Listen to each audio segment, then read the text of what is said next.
Hello বন্ধুরা, তোমরা সবাই কেমন আছো? আশা করি সবাই ভালো আছো। আজ বানাবো কাতলা মাছের ঝোল। তো কাতলা মাছের ঝোলটা কিন্তু একদম একটু নতুন মতো একটা সবজি দিয়ে আজ বানাবো। তো তার জন্য তো মাছটা ভাজার জন্য আগে অবশ্যই কড়াইটা গরম করে তেলটাকে দিয়ে গরম করে নিলাম। মাছটায় নুন হলুদ মাখিয়ে নেব। তবে মাছ ভাজায় কিন্তু আমি খুব বেশি হলুদ দিই না, কেননা যদি বেশি হলুদ দিই তাহলে মাছটা কম ভাজাতেই কালার তাড়াতাড়ি চলে আসে।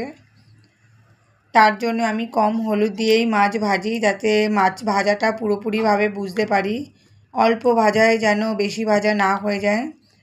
হলুদ বেশি দিলে পরে না মাছটা কম ভাজাতেও যেন বেশি ভাজা মনে হয়। তাই আমি মাছ ভাজাতে একটু কমই হলুদ দিই, তবে যে কোনো ভাজাতেই আমি হলুদটা কমই দিই। কাতলা মাছটা কিন্তু আজ বানাবো শিম আর আলু দিয়ে। শীতের একটা দারুণ সবজি।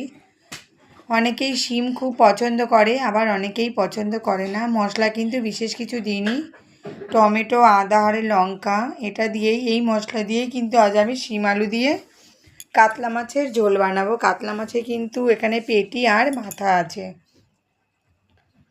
শিমটাকে কিন্তু আমি ভাজিনি, তোমরা তো দেখলেই, কেননা এই শিম যদি ভাজি শিমের টেস্টটা নষ্ট হয়ে যাবে। তাই মশলাটা যখন হাফ কষা হয়ে গেছে তখন শিমটা দিয়ে ভালো করে শিম মশলার সঙ্গে কষিয়ে নিলাম। এই শিমটা খেতে ভালো লাগবে, আর কি বলবো, শিমের কালারটাও সুন্দর থাকবে।